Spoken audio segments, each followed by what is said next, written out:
Hello guys, Super Wars here, and I'm back with another figure review. Today we're going to be reviewing the Jurassic World albertosaurus, another relative of T-Rex. So far I got a few relatives of T-Rex. I got Tarbosaurus, albertosaurus, Gorgosaurus, Displetosaurus, Utyrannus, and Gigantosaurus. I got a few relatives of T-Rex. That is impressive.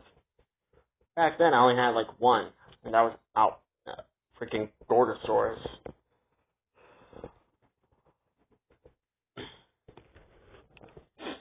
Speaking of which, I believe people thought, when this guy was first discovered, people thought that this guy was a subspecies of Gorgosaurus, but like with Tarbosaurus, it was confirmed to be its own species. Now, because Albertosaurus and Gorgosaurus kind of were very similar, but the difference was their bone structure, I believe, and their skull structure was also different.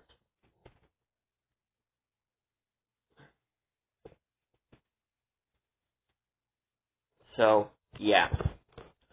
But yes, this guy is another relative of T-Rex. He lived in Alberta, Canada, which gave him his name, Albertosaurus.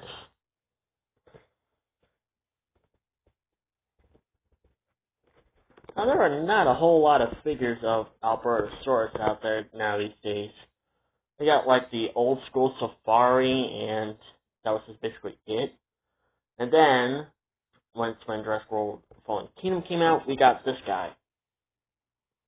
And other different versions of him.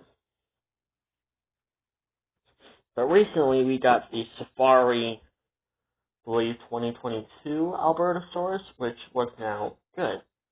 Because we need, like, more figures of Albertosaurus. Because I get that he's not as popular as his famous cousin T-Rex, but still, it's like a relative at least. At least give him some credit.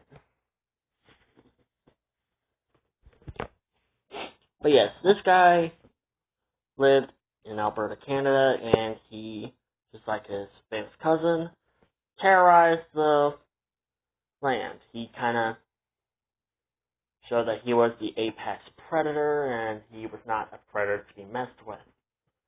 He was actually really, really fast. I think he can run at a speed of 30 miles an hour, which was incredibly fast. He can quite literally outrun anyone or anything. I don't know if that is true. I will have to look that up later.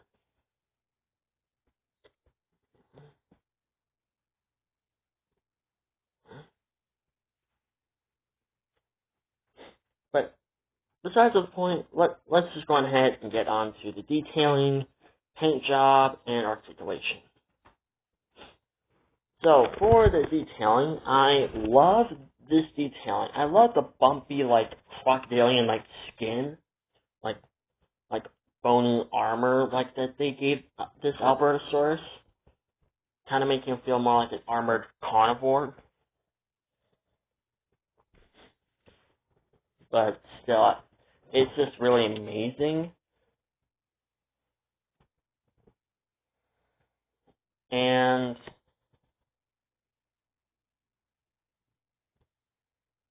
yeah, I just love on how the way this figure was just basically made. And I think when images on the internet started showing up of this figure, people started to lose their minds and wanted to immediately get their hands on it.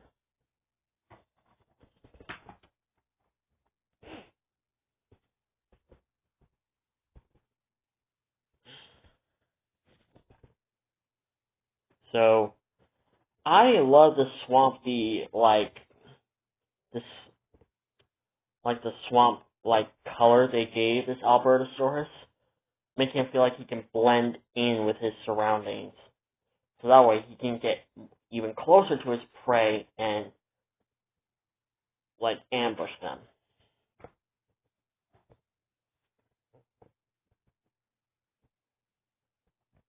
which that is what I love about this figure.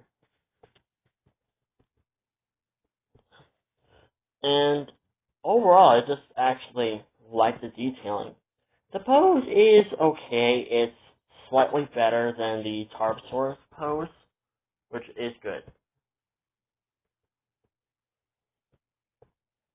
Again, slightly better than the Tarbosaurus. Not perfect, but it's better than the Tarbosaurus.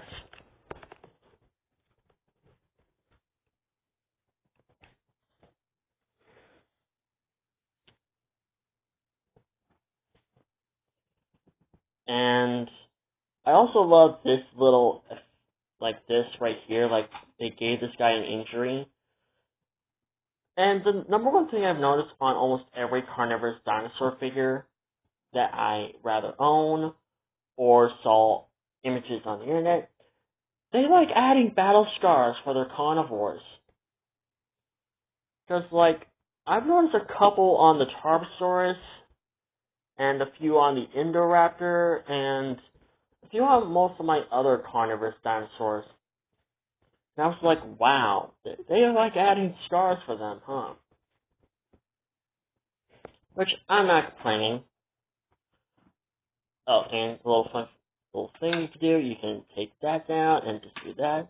And right here is a little soft, but it's really kind of, well, it's kind of simple to put it back in place. Sometimes it can be a real pain.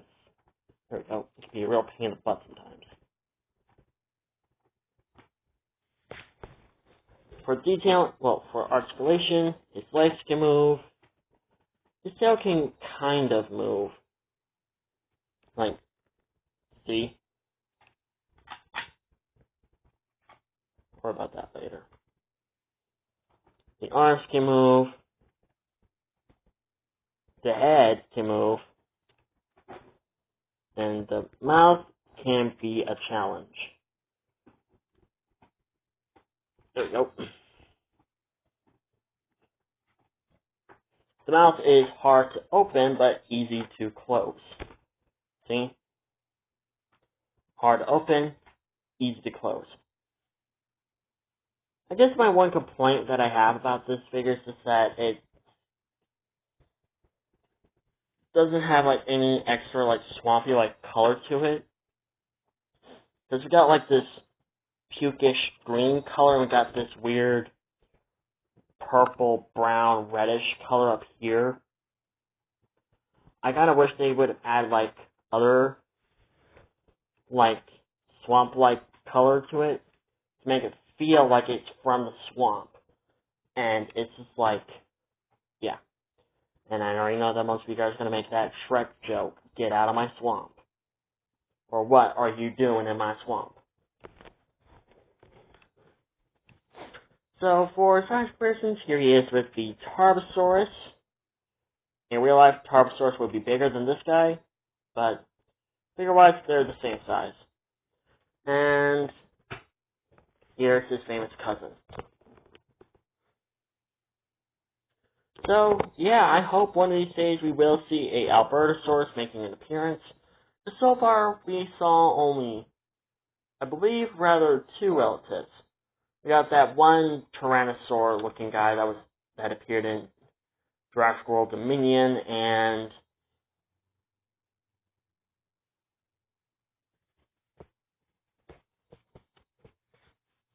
we got Tarbosaurus. I kind of wish we could see, like, albertosaurus or gorgosaurus or splendosaurus, you know. But yeah, hope you guys like this video. Like, comment, and subscribe, and I'll see you guys in my next video. Bye-bye.